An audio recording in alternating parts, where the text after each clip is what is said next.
ನಮಸ್ಕಾರ ವೀಕ್ಷಕರೇ, news four ಕನ್ನಡಕ್ಕೆ ಸ್ವಾಗತ. ನಾನು ಸತೀಶ್ ಹೊಸಹಳ್ಳಿ. ಮಹತ್ವದ ಖಾತೆಯನ್ನ ಪಡ್ಕೊಂಡಿದ್ದಂತ ಎಚ್.ಡಿ. ಕುಮಾರಸ್ವಾಮಿ ಅವರಿಗೆ ಮತ್ತೊಂದು ಬಿಗ್ ಗಿಫ್ಟ್ ಅನ್ನ ಮೋದಿ ಅವರು ಕೊಟ್ಟಿದ್ದಾರೆ.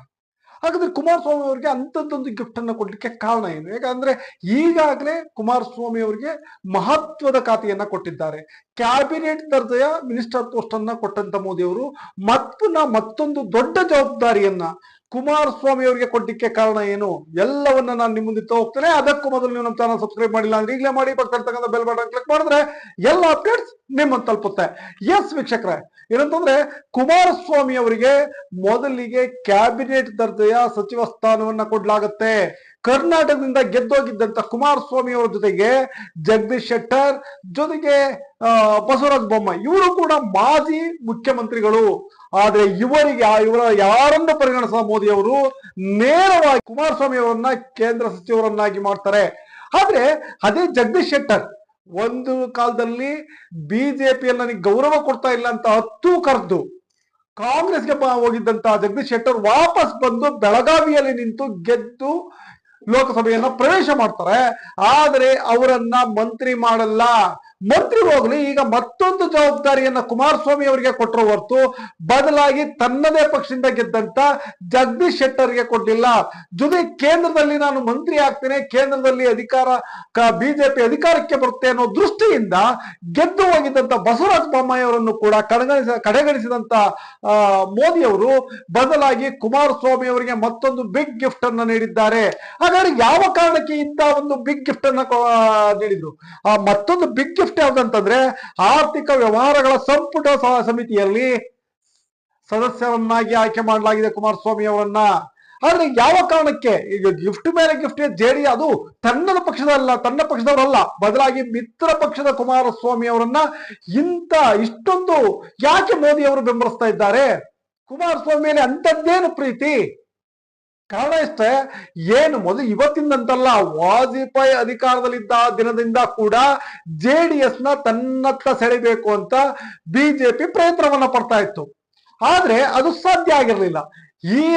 ಈ ಬಾರಿ ಇದು ಏನು ಚಾಣಕ್ಯ ಅಂತಾನೆ ಕರಿತೇವೆ. ಅಮಿತ್ ಶಾ ಮತ್ತೆ ಮೋದಿ ಅವರು ತುಂಬಾನೇ ಅಳೆದು ತೂಗಿ ತಗೊಂಡಂತ ತೀರ್ಮಾನ ಯಾವಂದ್ರೆ ಜೆಡಿಎಸ್ ನ ನಮ್ ಜೊತೆ ಕರ್ಕೊಬರ್ಬೇಕು.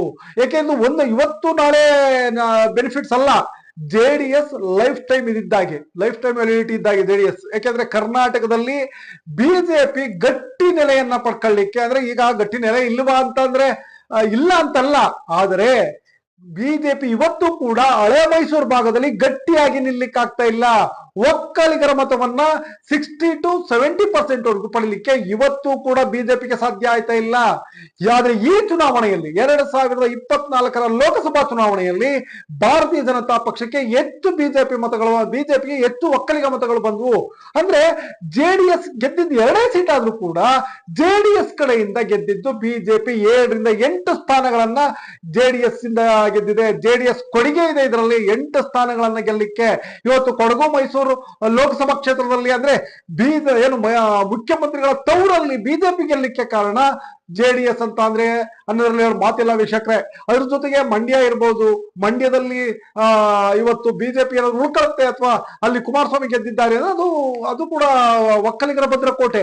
ಅಲ್ಲಿ ಬಿಜೆಪಿಗೆ ಒಂದು ನೆಲೆಯನ್ನ ತಂದುಕೊಡ್ತಕ್ಕಂಥ ಕೆಲಸವನ್ನ ಕುಮಾರಸ್ವಾಮಿ ಅವರು ಮಾಡ್ತಿದ್ದಾರೆ ಅಂತ ನಂಬಲಾಗಿದೆ. ಜೊತೆಗೆ ಕೋಲಾರದಲ್ಲೂ ಕೂಡ ಈ ಬಾರಿ ಮೈತ್ರಿ ಅಭ್ಯರ್ಥಿ ಗೆದ್ದಿದ್ದಾರೆ. ತುಮಕೂರಲ್ಲಿ ವಿ ಸೋಮಣ್ಣ ಗೆಲ್ಲಕ್ಕೆ ಸಾಧ್ಯನೇ ಇರಲಿಲ್ಲ.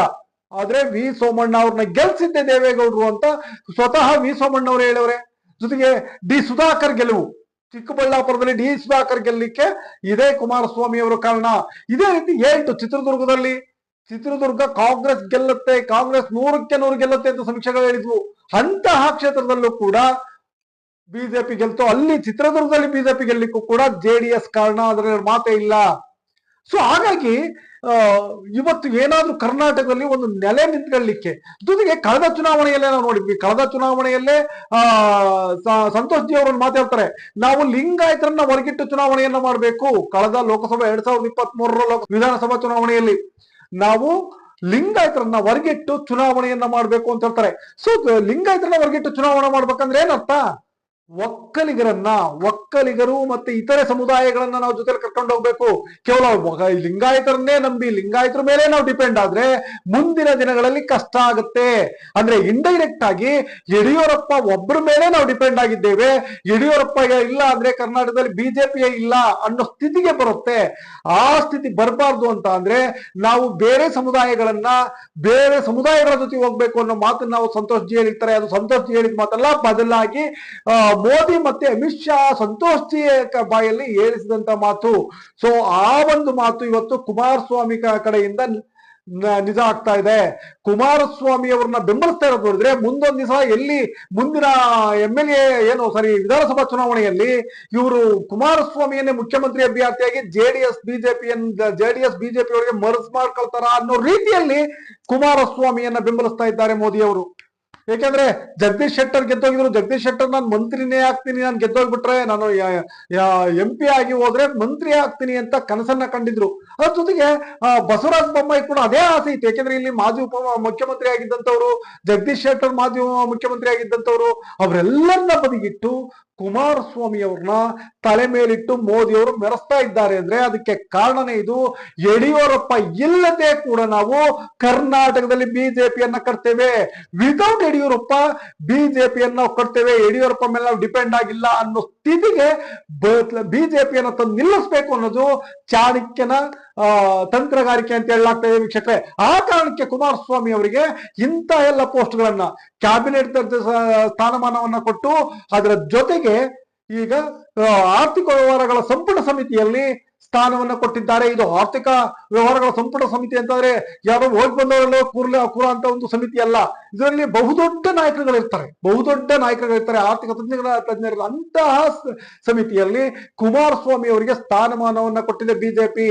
ಇದು ಒಂದು ಕಡೆ JDS ಕಾರ್ಯಕರ್ತರಲ್ಲಿ ಉರುಪನ್ನು ತುಂಬುತ್ತಾ ಇದೆ.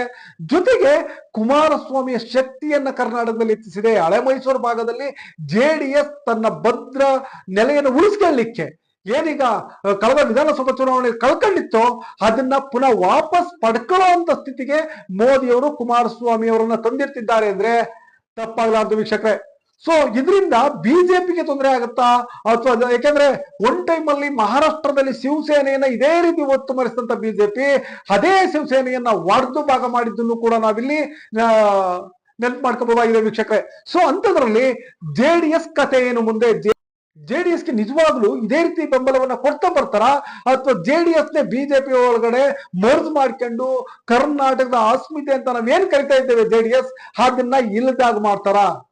ನಿಮ್ಮ ಅನಿಸಿಕೆ ಅಭಿಪ್ರಾಯಗಳನ್ನ ಕಾಮೆಂಟ್ ಅಲ್ಲಿ ತಿಳಿಸಿ. ವಿಡಿಯೋ ಇಷ್ಟ ಲೈಕ್ ಮಾಡಿ, ಶೇರ್ ಮಾಡಿ, ತಪ್ಪದೆ ಚಾನಲ್ ಸಬ್ಸ್ಕ್ರೈಬ್ ಮಾಡಿ. Thank you.